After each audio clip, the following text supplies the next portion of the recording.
안녕하세요. 김성길 목사와 함께하는 GTS 말씀 묵상 시간입니다. 오늘은 5번째 주간의 넷째 날 묵상입니다. 넷째 날 묵상의 주제는 주님의 마음 생각하고 주님과 소통하며 주님의 관점으로 세상 보기가 되겠습니다. 우리가 같은 사건이라도 내 경험이나 내 지식의 눈으로 보는 것보다 주님의 관점에서 생각을 해보면 훨씬 더 유익이 되고 용기가 나고 희망을 가질 수 있습니다. 내 관점에서 봤을 때 절망적인 것들이 주님의 관점에서 봤을 때는 오히려 더 큰 소망을 갖게 되는 것이죠. 오늘 어떤 일을 만나시든 간에 또 어떤 사람을 대하든 간에 내 감정이나 내 관점에서만 생각하지 마시고 주님이라면 어떻게 생각하실까?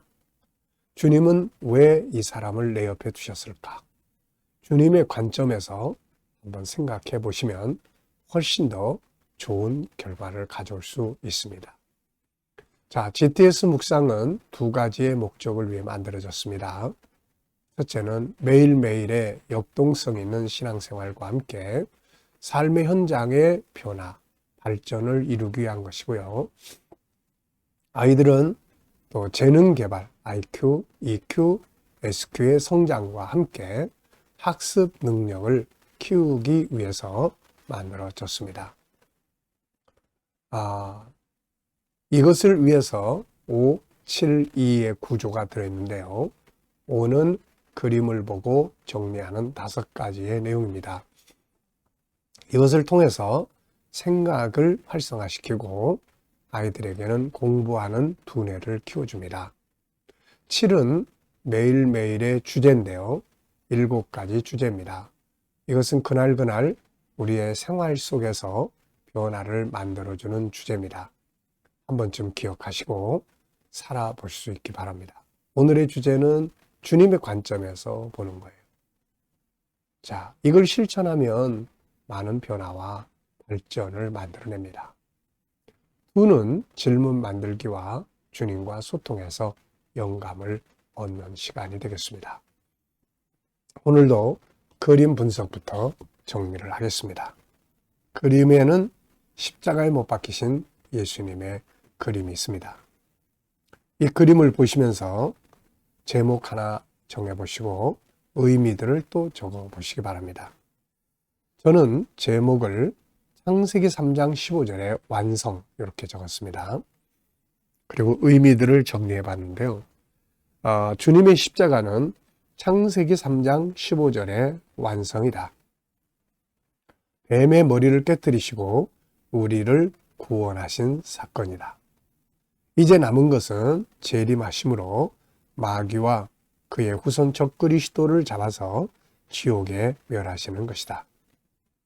자, 오늘 우리도 세상의 머리를 깨트리면서 세상을 이기는 자가 되어져야 한다. 자, 이기는 자. 예수님의 모습을 보면서 우리가 감사할 뿐 아니라 우리도 예수님의 후손이고 백성이기 때문에 세상을 이기는 자들이 되어져야 하는 것이죠. 분석해 보겠습니다. 눈에 보이는 것과 보이지 않는 부분을 찾아보는 것입니다. 여기서 눈에 보이는 것은 십자가 못 박히신 예수 그리스도, 빛이 보이고요. 하늘과 구름이 보입니다. 보이지 않는 부분에는 십자가의 의미가 무엇인지, 또 죄를 사함받는 비결, 구원, 그리고 천국, 십자가는 다 이것과 연관이 있습니다. 마귀의 멸망, 예수 그리스도의 고통과 또 아픔, 순종 이런 것들은 다 이 보이지 않지만 이 사건 속에 들어있는 내용들이죠. 우리가 이렇게 보이는 부분보다 보이지 않는 부분에 관심을 갖고 찾아야 변화도 만들고 발전도 이룰 수 있습니다. 자, 세 번째는 그림에서 가장 중요한 것은 무엇인가요? 저는 창세기 3장 15절에 성취 이렇게 적었습니다. 십자가는 우연히 이루어진 게 아니고 억지로 만들어진 것이 아닙니다. 바로 하나님의 창세기 3장 15절의 언약의 성취를 위해서 못 박혀 주신 거죠. 연상법 훈련입니다. 기억력 훈련이에요. 먼저 그림 한번 떠올려 보시고요. 자, 이 그림, 십자가 못 박히신 예수 그리스도, 하늘과 구름 그 사이로 빛이 쫙 비치고 있습니다. 자, 그리고 이제는 이 그림과 관계되어 있는 성경 내용도 한번 또 쭉 생각해 보시기 바랍니다. 자, 먼저 저는 창세기 3장 15절부터 시작이 되죠. 그리고 처녀의 몸에서 태어난다. 이사야 7장 14절. 오셔서 우리를 대속하기 위해서 십자가에 죽으신다. 이사야 53장. 이 현장, 마태복음 26장 17장. 결과, 계시록 7장 9절로 17절. 모든 나라에서 구원받은 성도들이 기업을 얻는 거죠. 그리고 마침내 계시록 21장 6절 선포하시는 내용입니다. 십자가 그러면 바울을 빼놓을 수가 없죠. 바울 사도는 십자가의 비밀을 알고 난 후에 자긴 십자가밖에 자랑할 것이 없다 그랬죠. 갈라디아 6장 14절. 그가 십자가를 사랑하는 이유를 정리해 보면은 세 가지가 나옵니다. 첫째는 고린도전서 1장 18절. 우리의 유일한 구원의 길이기 때문이고, 고린도후서 5장 17절. 그 안에서 변화가 이루어지고, 히브리서 12장 3절. 승리의 비결이기 때문입니다. 오늘 우리도 십자가, 나와의 어떤 관계를 가지고 있는지 생각해 보시기 바랍니다. 저는 십자가와 저와의 관계가 항상 네 가지로 생각을 합니다. 첫째는 죄사함, 둘째는 내가 연약해서 넘어질 때 나를 자유케 하고 일으켜 세워주시는 능력, 그리고 십자가를 보면 변화가 만들어지죠. 그리고 힘들고 어려울 때 주님의 십자가 생각하면 승리할 수가 있는 힘이 됩니다. 여러분에게 십자가는 어떤 역할을 하나요? 한번 생각해 보시기 바랍니다. 아이들과 이 묵상을 나누시는 분들은 꼭 이 그림에서 아이들 수학 한 번쯤 물어봐 주시고 한 가지의 공식쯤 떠올려 보고 지나가면 도움이 됩니다. 자, 도형, 수, 연산, 측정, 규칙, 또 자료와 그래프 등입니다. 상상력 키우기입니다. 앞에 그림, 뒤에 그림을 생각해 보면서 상상력의 힘을 기르는 거죠. 이 그림을 가운데 두시고 앞에는 어떤 그림을 그리면 좋을까요? 저는 창세기 3장 15절을 그려볼 것 같고요. 뒤에는 계시록 7장 9절로 17절을 그려볼 것 같습니다. 미래를 어떻게 살고 싶은가요? 그렇다면 지금 무엇을 해야 할까요? 오늘도 한 번쯤 또 미래 비전 쭉 생각해 보시고 지나가시기 바랍니다. 자, 이번 주 본문 말씀 읽어보겠습니다. 먼저 창세기 3장 15절. 내가 너로 여자와 원수가 되게 하고 너의 후손도 여자의 후손과 원수가 되게 하리니 여자의 후손은 내 머리를 상하게 할 것이요 너는 그의 발꿈치를 상하게 할 것이니라 하시고, 또 요한복음 3장 16절. 하나님이 세상을 이처럼 사랑하사 독생자를 주셨으니 이는 그를 믿는 자마다 멸망하지 않고 영생을 얻게 하려 하심이라. 요한계시록 22장 20절.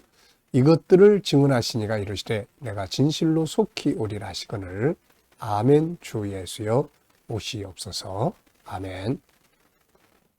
감사한 거 또 적어보는 시간입니다. 어제 하루 일과를 쭉 한번 생각해 보시면서 감사한 것 적어보시고요. 오늘 하루를 시작하시면서 무엇을 감사하고 싶습니까? 네, 참 건강하게 하루를 시작한다는 거. 참 감사 중에 감사할 일이죠. 주님과 함께 묵상하면서 시작한다는 것도 정말 큰 감사 중에 감사입니다. 미래에 대한 감사 또 적어보시고요. 자, 1번입니다. 본문에서 오늘 느껴지는 것은 무엇인가요?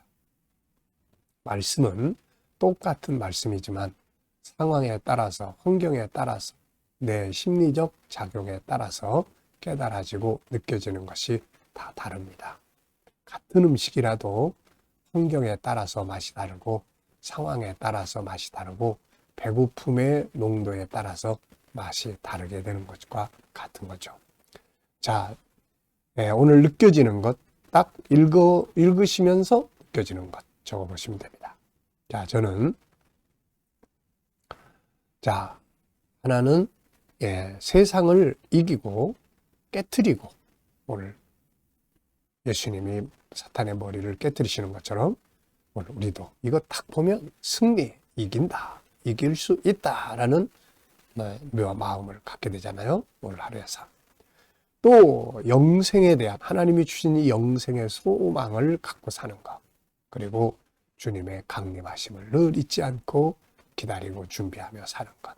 이게 아주 중요하고 또 귀하게 느껴집니다. 이 말씀 속에 나타나고 있는 주님의 마음은 무엇일까요? 자, 말씀 속에는 하나님의 마음이 들어있습니다. 자녀를 향한 주님의 마음이죠. 이 말씀 속에서 주님의 마음은 무엇일까요? 저는 세 가지를 역시 또 같이 적었어요. 승리하기를 바라시는 거죠. 주님은 우리가 이기는 자가 되길 바라십니다. 어떤 상황에서도 꼭 이기는 자 되시길 바랍니다. 또 영생을 주셨는데 이걸 믿고 소망하고 기뻐하고 영생에 대한 기대감을 가지고 살아야 하는 거죠. 그리고 주의 오심을 중심으로 살아가기를 바라시는 것 같습니다. 자, 세 번째입니다. 오늘 하나님을 기쁘시게 할 수 있는 일은 무엇일까요? 저는 또 똑같다고 생각을 해요. 우리가 이기는 자가 되면 하나님 기뻐하시고 영생에 대한 믿음과 소망을 갖고 살면 기뻐하시고 주님 강림하심을 중심으로 준비하며 살면 우리 주님이 얼마나 기뻐하실까요? 이 외에도 오늘 하나님을 기쁘시게 하는 날이 되시길 바랍니다. 다윗은 사울을 죽일 수 있었지만 하나님의 뜻을 생각하고 그를 살려보냅니다. 하나님 얼마나 기뻐하시겠어요? 요셉은 형제들을 미움받고 팔려갔지만 하나님의 관점에서 사건을 봤어요. 하나님 얼마나 기뻐하시겠습니까? 다니엘은 믿음의 정체성을 지키려고 목숨을 걸었습니다. 역시 하나님 보실 때 얼마나 기뻐하시겠습니까? 이렇게 하나님을 기쁘시게 하는 삶을 살 수 있다는 것은 행복이고 축복이에요. 자, 네 번째는 오늘의 주제입니다. 하나님의 관점으로 나의 삶을 살펴보게요. 내 삶이나 업무나 공부나 환경이나 문제나 비전이나 인간관계 등에서 한 가지를 선택해서 주님의 관점으로 한번 정리를 해보는 것입니다. 저는 두 가지를 항상 적습니다. 하나는 나의 현실이에요. 오늘의 현재. 오늘을 살아가다 보면 기쁜 일도 있고 어려운 일들도 있고 힘든 일도 있죠. 그럴 때 이 어려운 일을 놓고 저는 항상 하나님의 관점에서 생각을 합니다. 로마서 8장 28절이 다 떠오르죠. 내 관점으로 보면 힘든 것만 느껴지지만 주님의 관점에서 보면은 합력해서 선을 이룰 수 있는 거죠. 또 미래 비전을 놓고도 또 이렇게 역시 내 생각, 내 관점에서 보면 걱정이 많습니다. 그러나 주님의 관점에서 보면 에베소 3장 20절이 다 떠오릅니다. 구하는 것이나 생각하는 것보다 넘치도록 역사하시는 하나님. 항상 보면 아버지 하나님의 하시는 일은 그래요. 우리가 생각하는 것보다 항상 더 넘치도록 역사를 이루어 가시는 거죠. 그래서 하나님과의 확실한 관계를 가지면 참 행복합니다. 네. 어려운 일 만나도 합력해서 손을 이루어 주시고 내가 구하는 것보다 항상 더 넘치도록 자녀를 위해서 생각해 주시고 하나님의 은혜죠. 질문 만들기입니다. 계시록 22장 20절. 자, 이것들을 증언하시니가 이르시되 내가 진실로 속히 오리라 하시거늘 아멘 주 예수여 오시옵소서. 어떻게 질문을 만들면 좋을까요? 왜 무엇을 어떻게 만약 등을 넣으면 질문이 만들어집니다. 저는 질문을 이렇게 만들었어요. 주님이 다시 오셔야 할 이유는 무엇인가? 예수님이 다시 오셔야 할 이유가 무엇일까요? 저는 언약의 완성을 위해서, 우리의 구원의 완성을 위해서, 우리의 인생과 영광을 완성시켜 주시기 위해서 주님이 재림하셔야 완성이 돼요. 주님이 재림하지 않으면 항상 모든 게 다 미완성 작품이 됩니다. 그래서 주님 모셔야 되는 거죠. 개인 질문입니다. 나의 비전에 대해 질문 만들어 보기. 질문이 없는 분들은 질문을 만들기 위한 질문을 하시고요. 비전을 만들기 위한 질문. 비전이 있으신 분들은 그것을 이루기 위해서 뭘 준비를 해야 되는지에 대한 질문들을 하시면 좋습니다. 자, 저는 비전을 이루기 위해서 더 해야 할 일들은 무엇인가? 하나님께 맡길 일들은 열심히 기도해야 되겠고, 또 건강관리 잘하는 것, 그 다음에 GTS 전문가 되는 것, 가정학교의 프로그램 잘 제작하는 것, 뭐 이런 등등이 있습니다. 미래를 생각을 하고 비전이 있으면 이제 준비를 하고 돼야 되겠죠. 자, 오늘 이제 주님께 묻고 소통하는 시간입니다. 다 눈 감아 보시고요. 오늘 말씀 떠올려 보시고 7가지 주제 떠올려 보시고요. 오늘 나의 삶의 현장, 나의 비전 다 떠올려 보시고 그 다음에 이제 예수님과 하나씩 놓고 의논을 하시면 됩니다. 무슨 말을 해야 될지, 어떤 자세로 사람을 대해야 될지, 또 어떤 말씀을 붙들고 오늘 또 문제를 풀어가야 할지, 7가지 주제 중에 어떤 주제를 사용하면 좋을지 묻고 기다리시면 주님 주시는 지혜, 말씀, 감동, 확신 이런 것들이 다 떠오릅니다. 이게 영감이죠. 오늘도 이 영감을 가지고 좋은 하루 되시기 바랍니다. 기도하고 마치겠습니다. 주님, 오늘도 묵상으로 하루를 시작합니다. 말씀하신 것처럼 성도들의 가정, 직장, 사업장이 형통하게 하여 주시고 또 새로운 일터를 구하는 자들에게는 좋은 일터들이 예비될 수 있게 하시며 치료받는 교우들 잘 승리하도록 힘주시고 또 하나님 치유의 능력이 더 강하게 역사해 주옵소서. 어려운 문제를 안고 기도하는 성도들 감당할 힘을 주시고 합력하여 선을 이루는 결과들이 있게 하여 주옵소서. 나라의 지도자들에게 지혜 주셔서 잘 이끌어가게 하시고 나라가 선교하는 나라, 발전하는 나라, 거룩한 나라가 되게 하여 주옵소서.